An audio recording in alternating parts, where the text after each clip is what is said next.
ఈరోజు మనం super crispy and tasty snack boondi రెసిపీని ఎలా ప్రిపేర్ చేయాలో చూద్దాం. చాలా సింపుల్గా ఈజీగా ప్రిపేర్ చేయొచ్చు. చిన్న టిప్స్ ఫాలో అయితే పర్ఫెక్ట్ టెక్స్చర్ వస్తుంది. మరి టైం వేస్ట్ చేయకుండా కారం బూందీ రెసిపీని ఎలా ప్రిపేర్ చేయాలో చూద్దాం.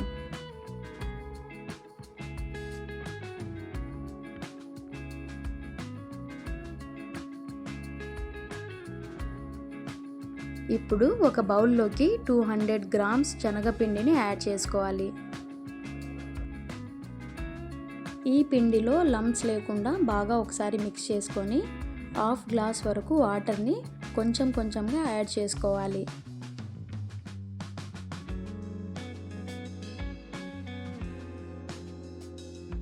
దీన్ని దోశ బ్యాటర్ లాగా మనం ఎలా మిక్స్ చేసుకుంటామో అలా జారుగా ఉండే విధంగా చూసుకోవాలి. తర్వాత 5 వెల్లుల్లిని స్మాష్ చేసి పక్కన పెట్టేయాలి.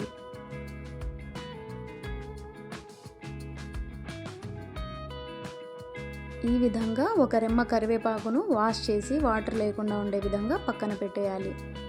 తర్వాత ఒక కడాయిలోకి బూందీని వేయించడానికి కావలసిన ఆయిల్ని బాగా హీట్ చేసుకొని బూందీ గరిటలోకి బ్యాటర్ని ఈ విధంగా స్ప్రెడ్ చేసుకోవాలి.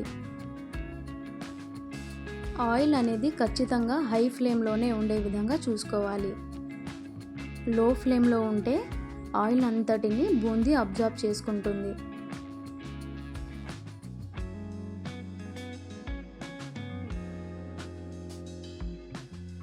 ఇలా బూందీ వేసుకున్న తర్వాత వెంటనే మిక్స్ చేయకుండా బూందీ అంతా పైకి తేలే వరకు మిక్స్ చేయకుండా అలానే ఉంచాలి. ఇలా బూందీ గోల్డెన్ కలర్ వచ్చేంత వరకు బాగా ఫ్రై చేసుకోవాలి.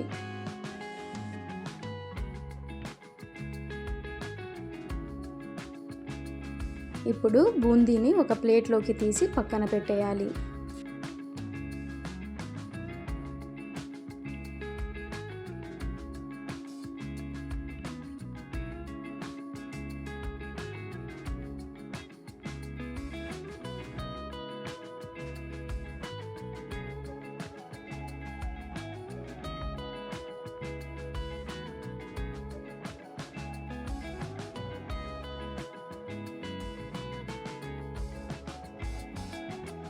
సేమ్ ప్రొసీజర్ని మరొకసారి రిపీట్ చేసి బూందీని వేసుకోవాలి.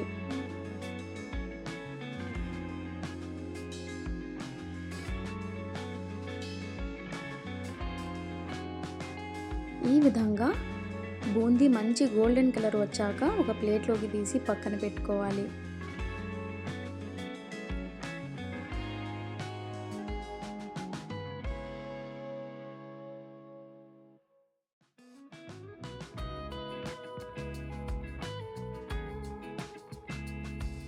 తర్వాత అదే ఆయిల్లోకి కరివేపాకు వెల్లుల్లిని కూడా ఫ్రై చేసి పక్కన తీసి పెట్టుకోవాలి.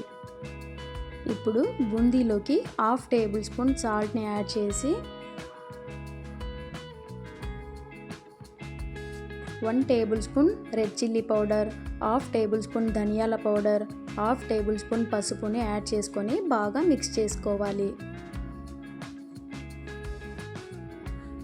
ఈ విధంగా మసాలా అంతా బూందీకి పట్టే విధంగా మిక్స్ చేసుకొని ఇందులోకి ముందుగా వేయించి పెట్టుకున్న కరివేపాకు వెల్లుల్లిని కూడా యాడ్ చేసుకోవాలి.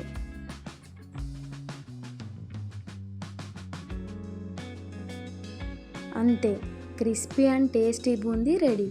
సింపుల్గా ఈజీగా ప్రిపేర్ చేసుకోవచ్చు. స్నాక్గా తినొచ్చు, రైతాలో కూడా వాడొచ్చు. దాల్ రైస్లో అయితే ఇంకా పర్ఫెక్ట్ కాంబినేషన్. ఇంకా మిక్చర్లో కూడా యూజ్ చేయొచ్చు. మరి లేట్ చేయకుండా మీరు కూడా ట్రై చేసి రెసిపీ ఎలా ఉందో కమెంట్ చేయండి.